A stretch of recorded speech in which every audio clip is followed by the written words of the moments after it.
सोचिए जरा, खाना पकाना और केमिस्ट्री दोनों में आखिर कॉमन क्या है? देखा जाए तो बहुत कुछ। दोनों में ही हम कुछ चीजें लेते हैं, उन्हें मिलाते हैं और बना देते हैं कुछ बिल्कुल नया। आज हम ब्रह्मांड की इन्हीं दिलचस्प रेसिपीज यानी कि केमिकल रिएक्शंस के बारे में बात करने वाले हैं। जरा सोचिए, एक धातु का रिबन है जो जल रहा है और उससे निकल रही है एक चमकदार, आंखों को चौंधिया देने वाली सफेद रोशनी। और जब ये लौ बुझती है तो पीछे क्या बचता है? सिर्फ एक सफेद सा पाउडर। तो ये क्या था? कोई जादू? नहीं नहीं, ये तो प्योर साइंस थी। पर सवाल तो वही है कि आखिर हुआ क्या? वो मेटल का रिबन कहां चला गया और ये सफेद पाउडर अचानक कहां से आ गया? चलिए इसी पहेली को सुलझाते हैं। तो अभी जो हमने देखा वो एक कमाल का ट्रांसफॉर्मेशन था, है ना? यहीं से हमारी कहानी शुरू होती है, मैग्नीशियम और ऑक्सीजन के साथ। तो हुआ ये कि जो हमने देखा वो एक केमिकल रिएक्शन था। मैग्नीशियम रिबन ने हवा में मौजूद ऑक्सीजन से दोस्ती कर ली और दोनों ने मिलकर एक बिल्कुल नई चीज बना दी, मैग्नीशियम ऑक्साइड।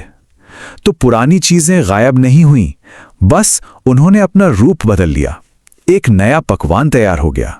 अच्छा, अब हर बार इतनी लंबी चौड़ी कहानी सुनाना कि मैग्नीशियम ने ऑक्सीजन के साथ मिलकर ये बनाया तो बड़ा मुश्किल काम है। इसीलिए केमिस्ट्री की अपनी एक शॉर्टकट वाली भाषा है, सिंबल्स की भाषा। तो ये काम कैसे करती है?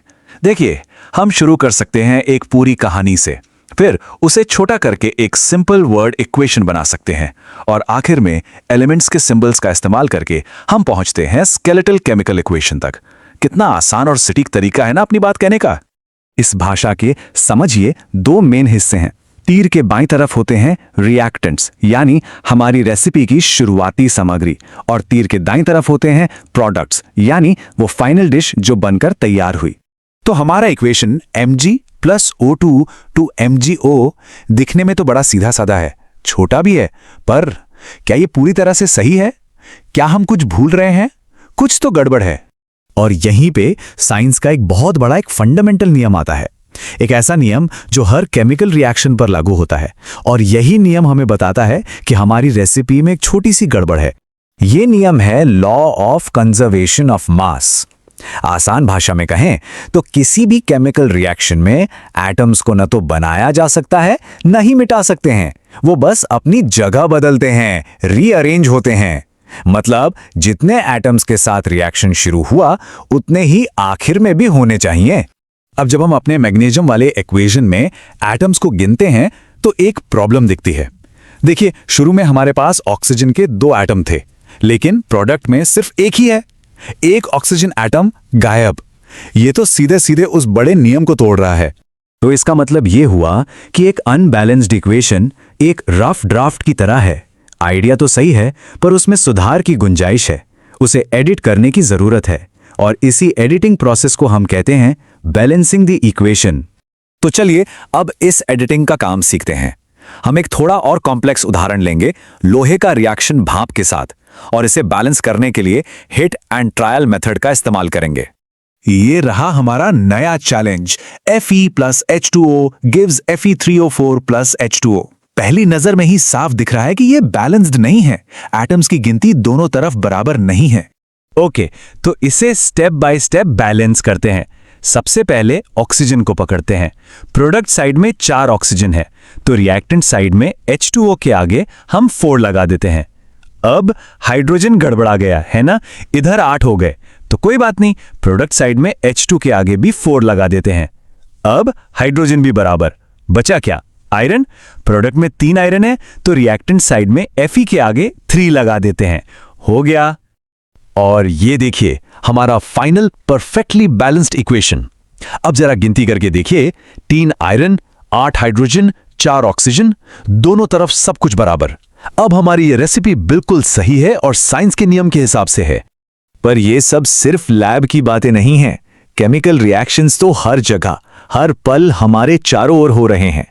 चलिए अब देखते हैं कि ये हमारी रोजमर्रा की जिंदगी से कैसे जुड़े हुए हैं।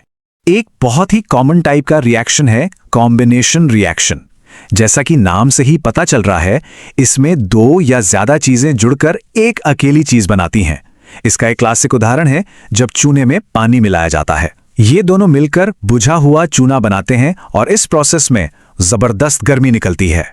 जिन रिएक्शंस में इस तरह से गर्मी बाहर निकलती है उन्हें हम एक्सोथर्मिक रिएक्शंस कहते हैं।